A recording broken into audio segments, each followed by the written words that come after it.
അങ്ങനെ ഇരിക്കുമ്പോഴതാ നമ്മുടെ നാട്ടിലൊരു യുവതി സംസ്ഥാനത്ത് അതിസമ്പന്നരായ 10 യുവതികളെ എടുത്താൽ അല്ലേ അതിൽ 1ാം സ്ഥാനത്ത് വരാൻ സാധ്യതയുള്ള ആളിന്റെ പേര് പറയാമോ? വീണ വിജയൻ. വീണ വിജയൻ. വീണ വിജയൻ എങ്ങനെയാ ഈ പണം കിട്ടുന്നത്? മാസപ്പടി. മാസപ്പടിയും കമ്മീഷനും. നമ്മുടെ ശശിധരൻ കർത്ത എന്ന് പറയുന്ന കേരളത്തിലെ ഏറ്റവും വലിയ കരിമണൽ ഖനനത്തിന്റെ ഉടമസ്ഥൻ, അദ്ദേഹത്തിന്റെ കമ്പനിയിൽ നിന്ന് വീണ വിജയന് കോടിക്കണക്കിന് രൂപയുടെ മാസപ്പടി കൊടുക്കുന്നു. വീണ മോൾ എന്താ ചെയ്യുന്നത്? ശശിധരൻ കർത്തായുടെ കമ്പനിക്ക് വേണ്ടി ഒരു സേവനവും അവർ ചെയ്തിട്ടില്ല എന്ന് ഇൻകം ടാക്സ് ഇന്ററിം സെറ്റിൽമെന്റ് ബോർഡിന്റെ മുന്നിൽ ആ കമ്പനിയുടെ ഉത്തരവാദപ്പെട്ട ഉദ്യോഗസ്ഥർ പറഞ്ഞു. ആ പണം എവിടെ നിന്ന് വന്നു എന്ന് അന്വേഷിച്ചോ? അത് അന്വേഷിച്ചില്ല എന്ന് മാത്രമല്ല, ഇഡി എവിടെയോ പോയി പറഞ്ഞു. ഇഡി ഇല്ല, എന്നേ ഇല്ല, ഇൻകം ടാക്സ് ഇല്ല, ആരുമില്ല. ഏറ്റവും അവസാനം ബാംഗ്ലൂരിൽ രജിസ്ട്രാർ ഓഫ് കമ്പനീസ് ആക്ട് വരെ അവരുടെ കമ്പനി പൂട്ടിയതടക്കമുള്ള കള്ളത്തരങ്ങൾ വെളിയിൽ കൊണ്ടുവന്നു. ആരതിനെ കുറിച്ച് എടുത്തു പറയുന്നുവോ ആ പറയുന്നവർക്ക് നേരെ ആരോപണവും അന്വേഷണവും അല്ലാതെ വീണ വിജയനെ കുറിച്ച് അന്വേഷണമില്ല എന്ന് ഞെട്ടിച്ചുകൊണ്ട് പറഞ്ഞത്. ഒരു ദിവസം നോക്കിയപ്പോ മാധ്യമ പ്രവർത്തകരോട് നമ്മുടെ ഇടുക്കിയിലെ 1, 2, 3 മണിയുണ്ടല്ലോ, എം എം മണി പറയാ, ഒരു പാവം പെൺകുട്ടി, ഒരു വീട്ടമ്മ, ആ വീണ വിജയനെ ഇങ്ങനെയൊക്കെ ആക്രമിക്കാൻ പാടുള്ളൂ? ഞാനും ഒരു പാവം വീട്ടമ്മയാ. എന്റെ അക്കൗണ്ടിലേക്ക് ഒരു കുത്തക മുതലാളിയും പണം അയച്ചു തരുന്നില്ല. എന്റെ ഭർത്താവ് മാസത്തിന് ചെലവ് തരുന്നത് ഒഴിച്ചാൽ, സഹോദരൻ വിശേഷ അവസരങ്ങൾ തരുന്നത് ഒഴിച്ചാൽ എന്റെ അക്കൗണ്ടിലേക്ക് ഒരു കുത്തക മുതലാളി അയക്കുന്നത് നിങ്ങൾക്ക് അയക്കുന്നുണ്ടോ? കേരളത്തിൽ ഒരാൾക്കും അങ്ങനെ കിട്ടില്ല.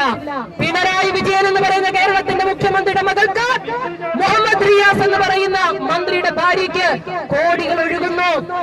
ഇതിനേക്കാൾ വലിയ തമാശ എന്ന് പറയുന്നത്, സ്വന്തം ഭാര്യയ്ക്കെതിരെ അഴിമതി ആരോപണം കേരള സമൂഹത്തില് വളരെ വലിയ ചർച്ചയായിരിക്കുമ്പോ മന്ത്രി റിയാസിനോട് മാധ്യമപ്രവർത്തകർ പാർട്ടി സെക്രട്ടറി പറയും. അടുത്ത സ്ഥലത്ത് ചിലപ്പോൾ ചോദിക്കും, പാർട്ടി സെക്രട്ടറി പറയും. ഇതെന്താ പാർട്ടി സെക്രട്ടറിയുടെ ഭാര്യക്കെതിരെയാണ് ആരോപണം വന്നത്? സ്വന്തം ഭാര്യക്കെതിരെ ആരോപണം വരുമ്പോൾ പാർട്ടി സെക്രട്ടറി മറുപടി പറയുമെന്ന് പറയുന്ന ഒരു ഭർത്താവിനെ കേരളം കണ്ടിട്ടുണ്ടോ? ഇത്തരത്തിൽ അഴിമതിയുടെ കൂത്തരങ്ങായി കേരളത്തെ മാറ്റി. പ്രിയപ്പെട്ടവരെ, നിങ്ങൾക്കറിയുമോ, അവിടെ തോട്ടപ്പള്ളിയില് മണലെടുത്തുകൊണ്ടിരിക്കുക, ധാതു സമ്പത്തേറെയുള്ള മണൽ ഞങ്ങളുടെ കൊല്ലത്തെ KMML എടുത്തുകൊണ്ടിരിക്കുന്നു.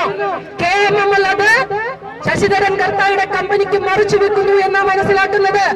കഴിഞ്ഞ ദിവസം കേന്ദ്ര സർക്കാർ സുപ്രീം കോടതിയിൽ കൊടുത്ത സത്യവാങ്മൂലത്തിൽ പറയുന്നു, മണലെടുക്കുവാനുള്ള അധികാരം കൊടുത്തിട്ടില്ല KMML, മഴയത്ത് വന്ന മണൽ മാറ്റുവാൻ മാത്രമേ അവസരം കൊടുത്തുള്ളൂ എന്ന്. എങ്ങനെയാണ് പിണറായി വിജയന്റെ മകൾക്ക് കരിമണൽ രാജാവിന്റെ കമ്പനിയിൽ നിന്ന് കോടികൾ വരുന്നത് എന്നതിന്റെ റൂട്ട് തോട്ടപ്പള്ളിയിലും KMML-ലൂടെ അങ്ങ് അടുത്ത സ്ഥലത്തേക്ക് ചെല്ലുമ്പോൾ മനസ്സിലാകുമെന്നാണ് അറിയാവുന്നവർ പറയുന്നത്. ഈ സംസ്ഥാനത്ത് അഴിമതി കൊടികുത്തി വാഴുന്ന പ്രദേശമാക്കി മാറ്റി. ഒരു ഭിന്നശേഷിക്കാരൻ, പ്രിയപ്പെട്ട സഹോദരൻ ജോസഫ്, ഭിന്നശേഷി പെൻഷൻ കിട്ടാഞ്ഞിട്ട് കോഴിക്കോട് ആത്മഹത്യ ചെയ്തു. കർഷകർ വയനാട്ടിലും ആലപ്പുഴയിലും പലയിടത്തായി ആത്മഹത്യ ചെയ്യുന്നു. പിണറായി വിജയന് കുലുക്കമുണ്ടോ?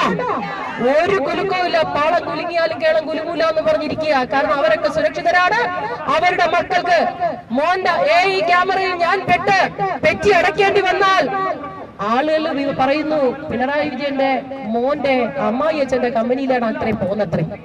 നമ്മൾ കൊടുക്കുന്ന പണം പോലും ആ നിലയ്ക്ക് കുടുംബത്തിലേക്ക് കൊണ്ടുപോകുന്ന ആരോപണമടക്കം നിലനിൽക്കുന്ന ഒരു സംസ്ഥാനത്ത് പെൻഷൻ കൊടുക്കുന്നില്ല. പ്രിയപ്പെട്ടവരെ, കേരളത്തിൽ ഉമ്മൻചാണ്ടി സാറിന്റെ ഭരണ കാലഘട്ടം വരെ, UDF കാലഘട്ടങ്ങളില് ഒരു തൊഴിലാളിക്ക്, ഒരു കയർ തൊഴിലാളിയാകട്ടെ, തൊഴിലാളി ജോലി ചെയ്ത് തന്റെ അംശാദായം കൂടി അടയ്ക്കുന്ന ക്ഷേമ പെൻഷനുണ്ട്. പ്രോവിഡന്റ് ഫണ്ടിൽ അംഗമാണ്, അതിന്റെ പെൻഷനുണ്ട്. അവരൊരു വിധവയാണെങ്കിൽ വിധവാ പെൻഷനുണ്ട്. അവർക്ക് 60 വയസ്സ് കഴിഞ്ഞാൽ ആ പെൻഷനുണ്ട്.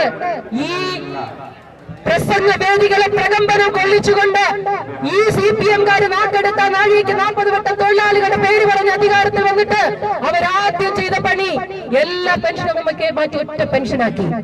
എന്നിട്ട് പച്ചക്കള്ളം വിളിച്ചു വീഡിയോ വന്നു. കുണ്ടറയുടെ പ്രിയപ്പെട്ട MLA PC വിഷ്ണുനാഥ് കേരള നിയമസഭയില് ചോദിച്ച ചോദ്യത്തിന് അദ്ദേഹം ഉത്തരം കൃത്യമായി നിയമസഭാ രേഖകൾ സഹിതം പറഞ്ഞു. ഈ പച്ചക്കള്ളം കേരളത്തിലെ CPM പറഞ്ഞുകൊണ്ട് അവരുടെ വീഴ്ചകൾക്ക് സാധൂകരണം നൽകുവാൻ ശ്രമിക്കുന്നു. ഉമ്മൻചാണ്ടി സാറിന്റെ ഭരണകാലത്ത് അങ്ങനെ കുടിശ്ശിക വന്നിട്ടില്ല എന്ന് ശ്രീ തോമസ് ഐസക് ധനകാര്യ വകുപ്പ് മന്ത്രിയായപ്പോൾ പുറത്തിറക്കിയ ധവളപത്രത്തിലടക്കം പറഞ്ഞിട്ടുണ്ട്, ബഡ്ജറ്റിലടക്കം പറഞ്ഞിട്ടുണ്ട്. എന്നിട്ടും പച്ചക്കള്ളങ്ങൾ നിരത്തുന്നു. ഒറ്റ കാര്യം കേരളത്തിന് അറിയാം, പെൻഷൻ നൽകുന്നില്ല, സർചാർജ് കൂട്ടി, വൈദ്യുതി ചാർജ് കൂട്ടി, വെള്ളക്കരം കൂട്ടി. എത്ര തവണയാണ് വെള്ളക്കരം കൂട്ടിയത്? എത്ര ഭീകരമായാണ് വെള്ളക്കരം കൂട്ടിയത്? കേരള ചരിത്രത്തിൽ ആദ്യമായി ശ്രീ പിണറായി വിജയന്റെ ഭരണകാലത്ത് വെള്ളക്കരം കണ്ട് ജനങ്ങൾ ഷോക്കടിച്ചു വീണു. ശരിയല്ലേ? കൊല്ലത്ത് സുനാമി ഫ്ളാറ്റിൽ താമസിക്കുന്ന വെറും സാധാരണക്കാർക്ക് 1.5 ലക്ഷം രൂപയുടെ വാട്ടർ ചാർജാണ് അടിച്ചു വന്നത്. ഞങ്ങൾ അവിടെ പോയി ബഹളമുണ്ടാക്കിയാണ് അത് കുറപ്പിച്ചു കൊടുക്കാനും അത് ഇൻസ്റ്റാൾമെന്റ് ആക്കി കൊടുക്കാനും കഴിഞ്ഞത്. പ്രിയപ്പെട്ടവരെ, കേരളത്തിലെ ജനങ്ങളെ കൊള്ളയടിച്ചുകൊണ്ട് ഇവർ മുന്നോട്ട് പോകുമ്പോ സംസ്ഥാനത്ത് ഇടതുപക്ഷ ജനാധിപത്യ മുന്നണിയുടെ ഭരണത്തിന് സ്വന്തമായൊരു പദ്ധതി ഈ സംസ്ഥാനത്ത് നടപ്പാക്കാൻ കഴിഞ്ഞിട്ടില്ല. UDF ഭരണകാലത്തെ പദ്ധതികൾ ഉദ്ഘാടനം ചെയ്ത് മേനി നടിക്കുന്നതിനപ്പുറത്തേക്ക് കേരളത്തിന് വേണ്ടി ഈ സർക്കാർ ഒന്നും ചെയ്തില്ല.